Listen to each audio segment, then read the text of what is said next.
이사야 1장 18절에 31절의 말씀 가지고 회복의 채찍이라는 말씀으로 함께 은혜를 나누려고 합니다. 이스라엘은 하나님께 택한 백성이었죠. 이 세상에서 제사장 나라, 모든 세상 사람들을 향한 제사장 나라가 되게 하시려고 먼저 이스라엘을 택해 주셨습니다. 하나님께서 이스라엘 백성들에게 사랑과 공의가 충만한 나라가 되기를 원하셨습니다. 이것이 바로 하나님 자녀의 삶입니다. 성도가 사랑과 하나님의 공의, 이것이 없는 삶을 산다 하면은 그 성도는 자기 자신을 심각하게 돌아봐야 합니다. 이스라엘은 하나님을 사랑함으로써 하나님의 말씀인 그 계명을 순종하고 세상 사람들과 선한 믿음의 본을 보이며 살아야 했습니다. 하나님의 공의, 하나님의 법이, 하나님의 의로우심이 세상에 물처럼, 강물처럼 흐르도록 하며 살기를 원하셔서 하나님께서는 이스라엘 민족을 먼저 택하여 주셨습니다. 오늘날도 하나님께서는 우리들이 서로 사랑하고 희생하고 섬기고 하나님의 그 공의가, 하나님의 법이 강물처럼 흐르게 하기 위해서 먼저 저와 여러분을 택하여 불러주셨습니다. 하나님께서는 이스라엘 백성들에게 특별히 가난해서 자기가 가지고 있던 땅을 팔아서 먹고 사는 그런 사람들, 아니면은 너무나 가난해서 더 이상 팔 것이 없어서 자기 자녀를, 아니면 자기가 부잣집에 종으로 가서 종처럼 일하다가 매 50년, every 50 years, 매 50년 되는 해에, 희년이 되는 해에는 그 땅을 원래 주인에게 돌려주게 했고, 종으로 살았던 사람도 다시 자유인으로 돌아가서 살게 주셨습니다. 하나님께서는 권력이 있는 자나 부자나 사회 리더들이나 지도자들이나 하나님이 복을 주실 것을 믿고 가난하고 불쌍한 사람들, 정착할 곳이 없는 이 나그네들, 이 떠돌이들을 섬기고 고아와 과부들을 섬기며 살 것을 명령해 주셨습니다. 이스라엘과 특별히 오늘날 우리 성도들은 가난하고 힘없는 자를 짓밟아 부자되고 출세하고 성공하기를 꿈꾸는 자들이 아닙니다. 가난한 자와 불쌍한 이웃을 돌봄으로 하나님이 내게 복을 주실 것을 믿고 하나님이 내게 기쁨과 감사와 평안과 안식을 주실 것을 믿고 하늘로부터 오는 그 평안, 하나님이 주시는 젖과 꿀이 흐르는 이 풍성한 아름다운 인생을 살 수 있게 될 것을 믿고 자기보다 못한 자를 섬기며 살 것을 하나님은 이스라엘 백성들에게 요구하신 겁니다. 하나님의 말씀에 순종하면은 정말 살맛 나는 세상을 살 수 있도록 하나님께서는 길을 열어 주셨습니다. 그렇지만 이스라엘은 하나님이 주신 생명의 길, 성도의 길, 제사장의 길을 포기했습니다. 이사야가 활동했던 그 시대, 이 남쪽 유다는 우시야 왕 때, 또 그 아들 요담 왕 때는 다윗 왕, 솔로몬 왕 이후에 최고의 전성기를, 가장 강력한 군사력을 가지고 있었을 때였습니다. 이 유다와 이스라엘은 이 부유함과 이 강함을 가지고 하나님을 섬기는 것이 아니라 더 부자되기 위해서, 더 강해지기 위해서, 더 많은 것을 누리기 위해서 가난하고 불쌍한 사람들을 짓밟고 돈을 벌었습니다.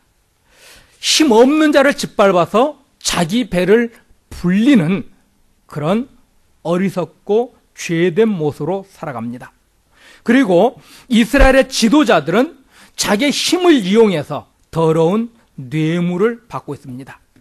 죄인을, 돈을 받고 죄인을 죄 없다고 풀어주고 죄 없는 사람을 죄 있다고 감옥에 가두고 학대하는 그런 사람들로 변해갔고, 또 더 많은 것을 누리기 위해서 이스라엘 사람들 또한 이스라엘의 리더들도 우상 숭배를 하게 됩니다. 이들은 성전에 와서, 교회에 와서는 정말 거룩한 자처럼 행동했습니다.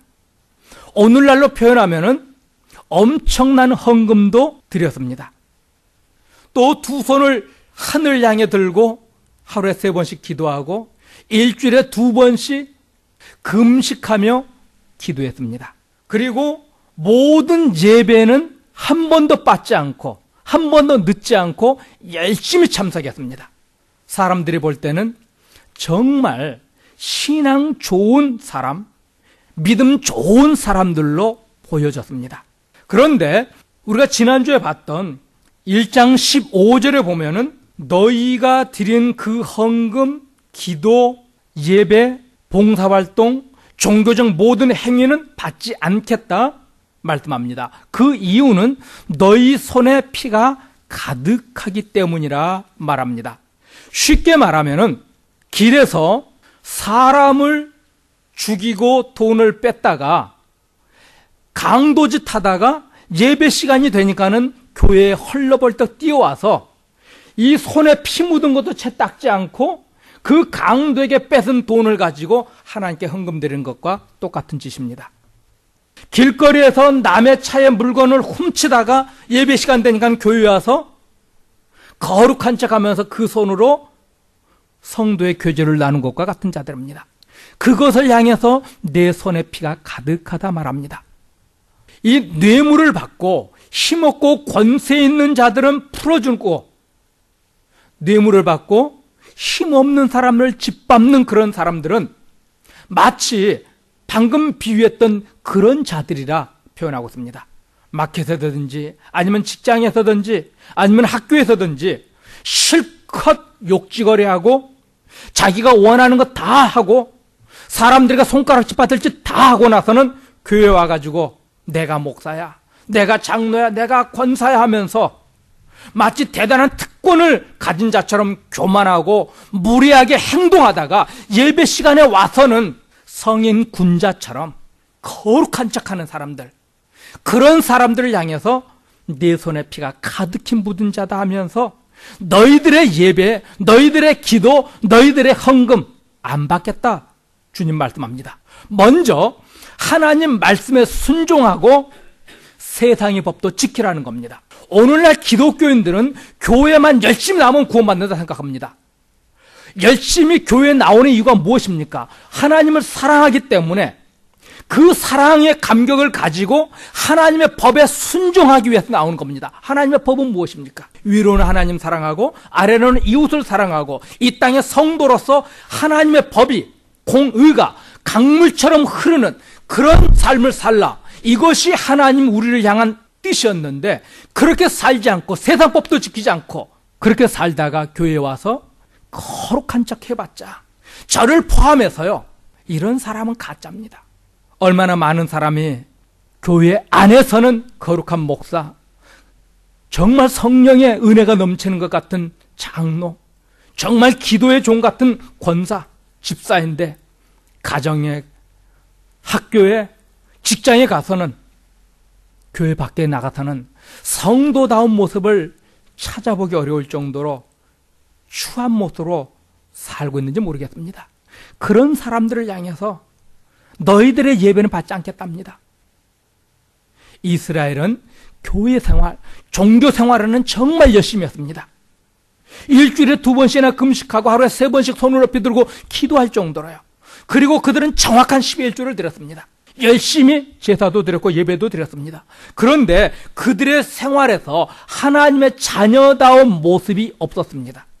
교회에 나오면은 구원받을 것 같고 교회에 나오면은 복을 주실 것 같으니까는 그래서 나온 겁니다. 성도의 삶을 살고자 교회에 나온 것이 아니라요. 바로 이것이 문제였습니다. 교회 안에서의 모습을 말하는 것이 아니라 교회 밖에서 어떻게 살고 있느냐, 성도답게 살고 있느냐, 하나님을 섬기는 자로 살고 있느냐, 정직하게 살고 있느냐, 가난하고 소외된 고아와 과부를 돌보며 살고 있느냐, 이 문제를 이사야는 말하고 있습니다. 그렇게 살지 않으면서 교회 안에서 목사로, 장로로, 집사로 100년, 1000년, 만년을 살아도요, 하나님과는 아무런 상관이 없습니다. 하나님은 이런 사람들을 향해서 살인자의 손에 피가 묻은 것처럼 이런 사람들의 손에 피가 묻었답니다.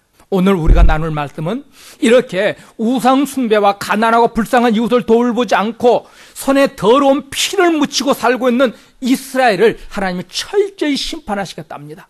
싹 쓸어버리겠대요. 죄악을 행하는 자들의 원수가 되겠답니다. 하나님이 친히 죄인들의 원수가 되어서 그 죄인들과 싸우시겠답니다. 하나님과 죄인과 싸우면 당연히 죄인은 완전히 멸망합니다. 왜 싸우시겠답니까? 죄 때문에요. 그런데 왜 그토록 하나님이 하시겠답니까?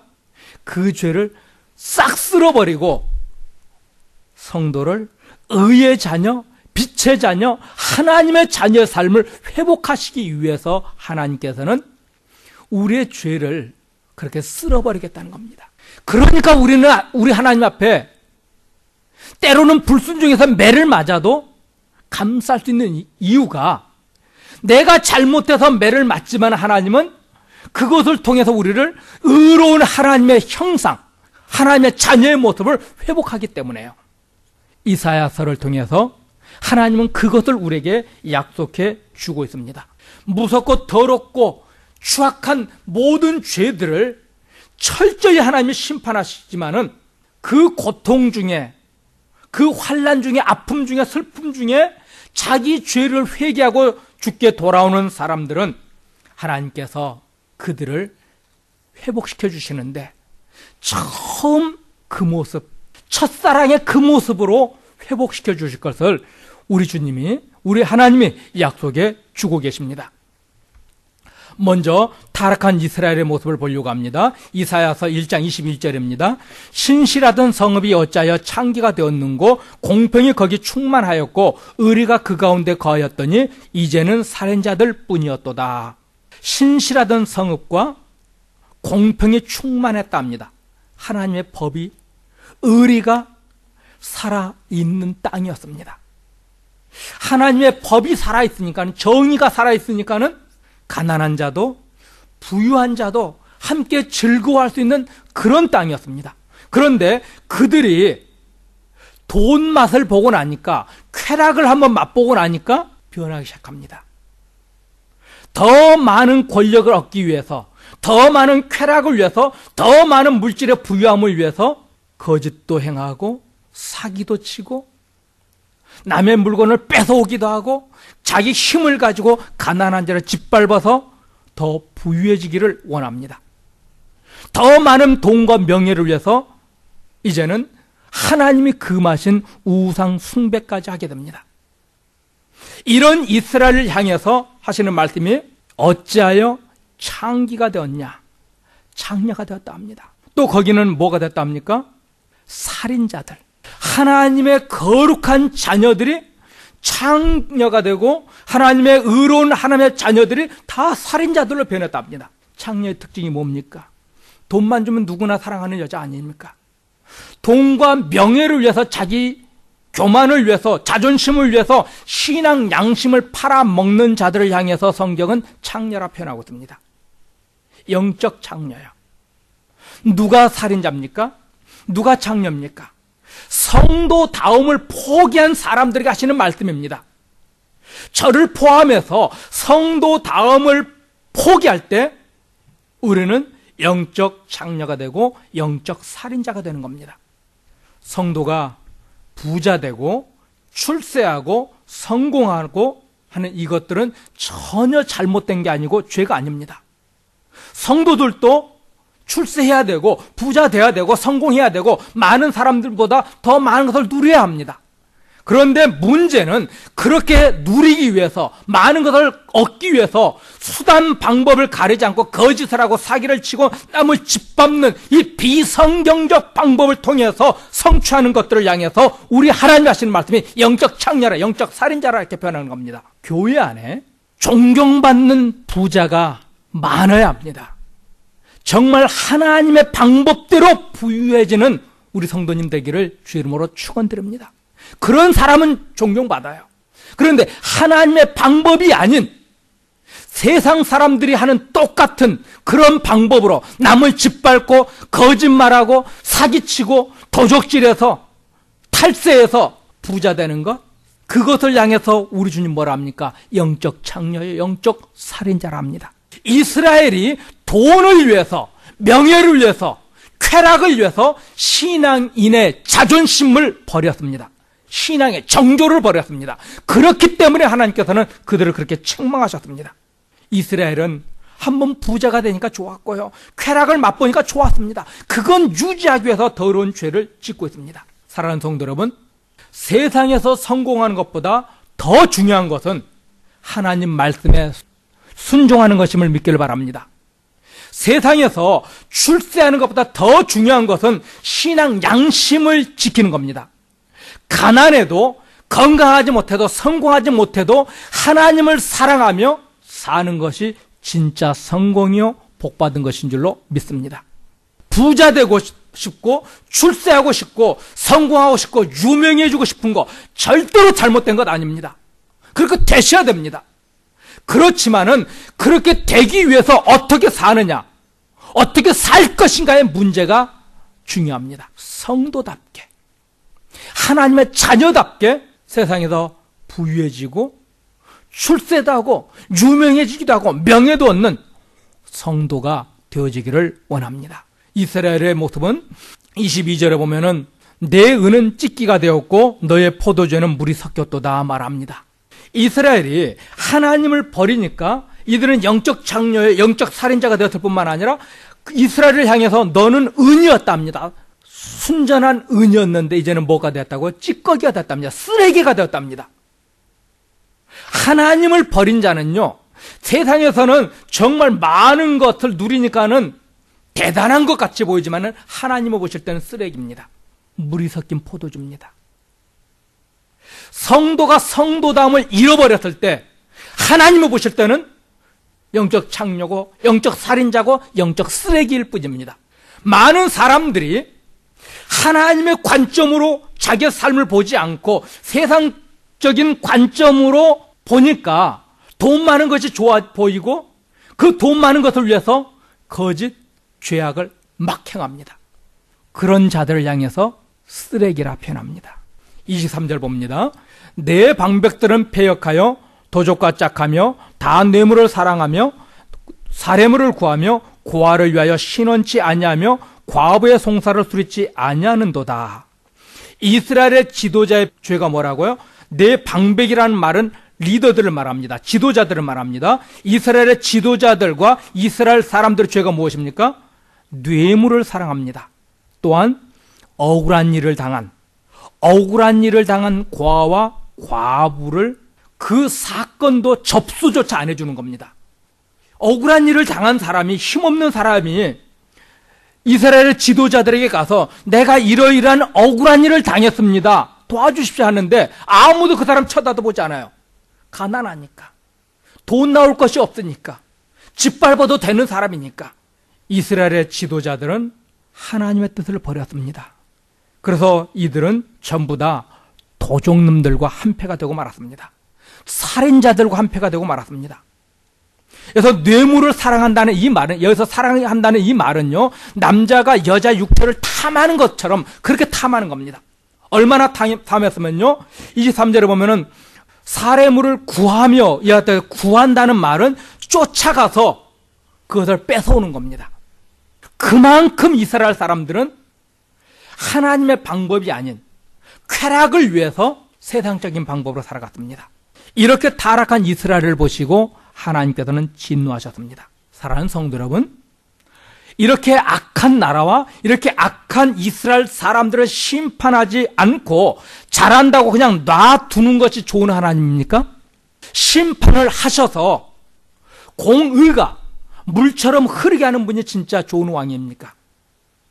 사람들은요, 구약 성경에 나타나는 하나님을 무자비한 하나님으로 표현합니다. 자꾸 심판한다고 하니까, 죽인다고 하니까. 진정으로 선한 분은 이렇게 고통당하는 자들을, 이런 악한 자들을 심판하고 고통당하는 자들을 구원해 주는 분이 좋으신 분입니다. 구약의 하나님은 무서운 하나님이 아니라 너무나도 사랑스럽고 공의를 물같이 흐르게 하시기 위해서 일하시는 하나님, 타락한 인생을 회복하시는 하나님, 이 자비하신 하나님을 성경을 통해서 발견할 수 있어야 합니다. 24절과 25절을 봅니다.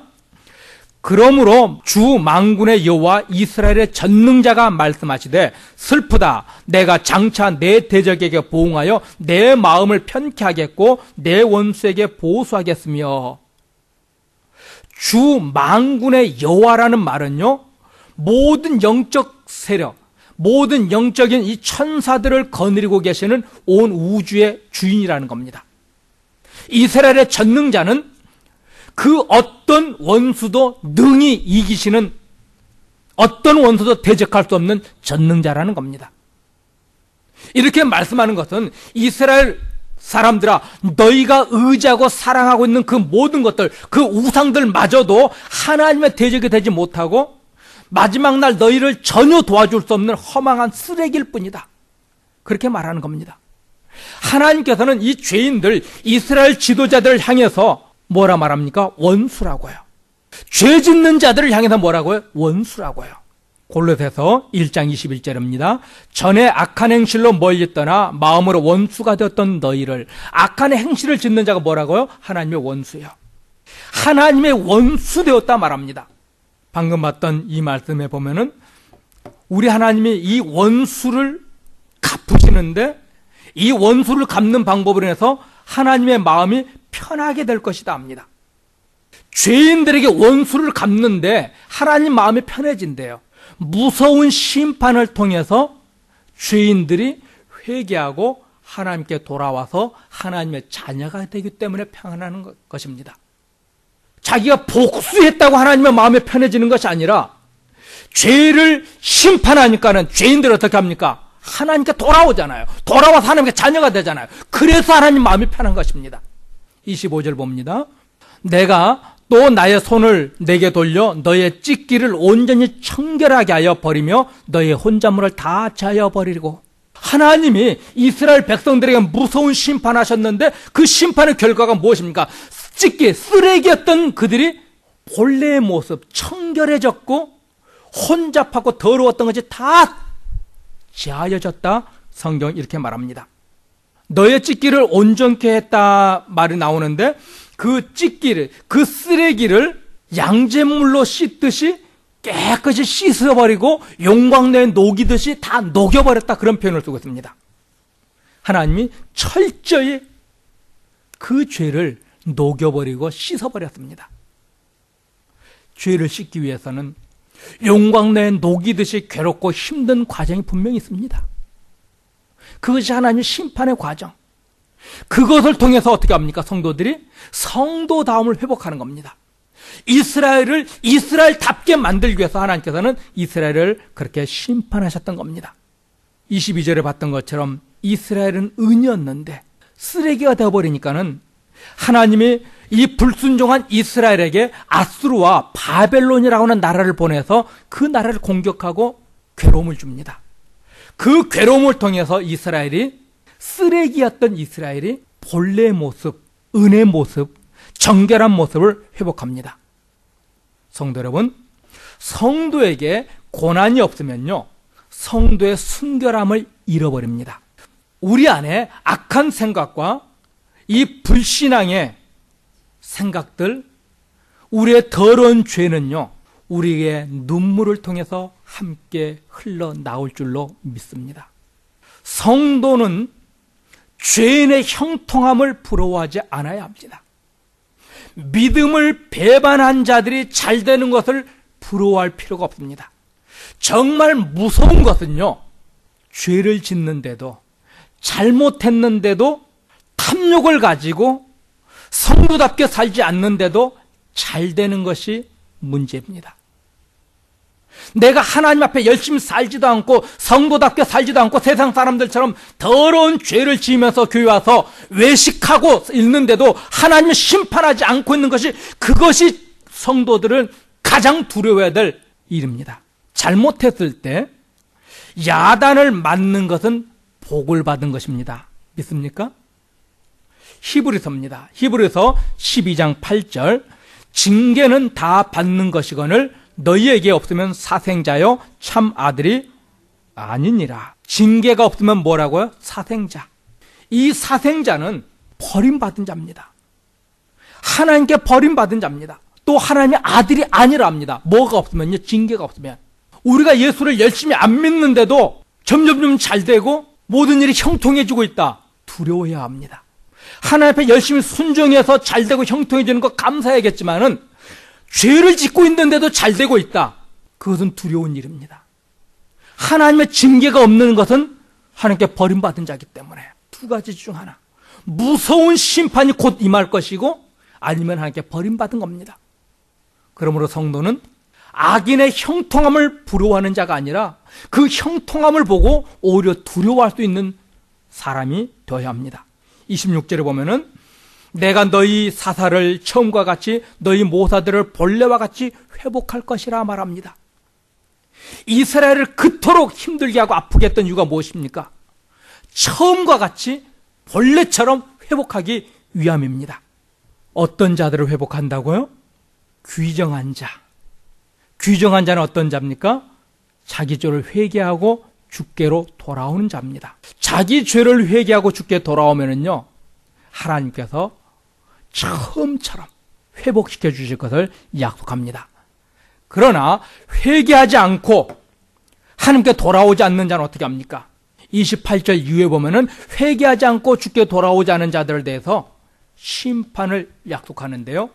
그들이 의지했던 상수리 나무로 인하여 부끄러움을 당할 것이다 말합니다. 그들이 의지했던 모든 재물들은 한순간에 불에 타듯이 다 없어질 것이랍니다. 그러므로 사랑하는 성도 여러분, 우리가 18절 한번 함께 나누기를 원합니다. 여호와께서 말씀하시되 오라 우리가 서로 변론하자. 너희 죄가 주홍 같을지라도 눈과 같이 휘어질 것이요 진홍같이 붉을지라도 양털같이 되리라.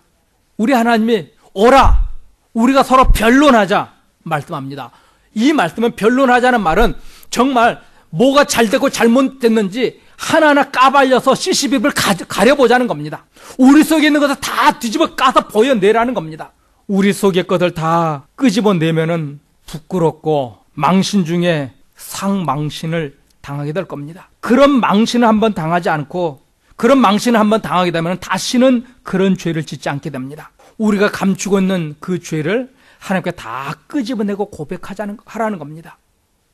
다윗이 지은 죄를 나단 선지자가 알고 와서 그걸 다 까발리며 책망할 때 다윗은 다시는 그 죄 짓지 못했습니다. 자다가도 부끄러워서 이불을 뒤집어 쓸 수밖에 없는 그런 부끄러움이 다윗의 일평생에 따라갔을 겁니다. 죄를 회개한다는 것은요, 그동안 욕심을 냈던 것을 포기하겠다는 겁니다. 그냥 하나님 잘못했습니다가 아니라 이제는 돌아서서 하나님이 원하는 모습으로 살겠습니다. 그것을 결단하는 겁니다. 하나님은 이사야를 통해서 이스라엘의 가증스러운 그 죄를 다 폭로시켰습니다. 오늘 이 시대에 우리 교회들의 우리 성도들의 죄를 다 폭로하고 계십니다. 그 폭로하는 이유가 무엇입니까? 하나님이 회복하시기 위함입니다. 오늘 제가 이사야서를 선택한 이유가 무엇이겠습니까? 하나님이 우리를 회복하는 그 은혜를 함께 소망하고 주께 나가서 주님이 주시는 이 회복의 은혜를 덧입기 위해서 이사야를 선택하고 함께 나누는 겁니다.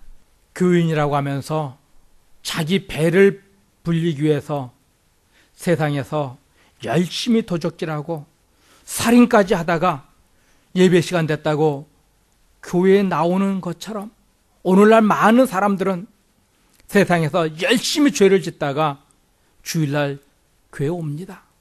그런 사람들 우리 주님이 내 손에 피가 너무 많다 말씀합니다. 어떻게 하라고요? 그 죄를 주께 가지고 와서 낱낱이 까발리고 회개하라는 겁니다. 그럼 어떻게 한다고요? 처음처럼 회복시켜 주시겠다 약속해 주고 계십니다. 이 모든 죄, 우리의 더러운 이 모든 죄는요, 오직 예수님의 거룩한 피로만 용서받을 수 있습니다. 철저히 우리 죄를 토해내고 회개할 때 부끄럽습니다. 그러나 그 부끄러움을 하나님 앞에 다 고백하고 토해낼 때 주홍 같은 죄, 진홍 같은 죄, 흰눈처럼 깨끗이 씻으시고 용서해 주실 것을 약속해 주셨습니다. 우리 주님의 그 용서해 주시는 그 피의 공로를 의지하시고 이제 주님 앞에 우리 죄를 낱낱이 고백할 수 있기를 원합니다.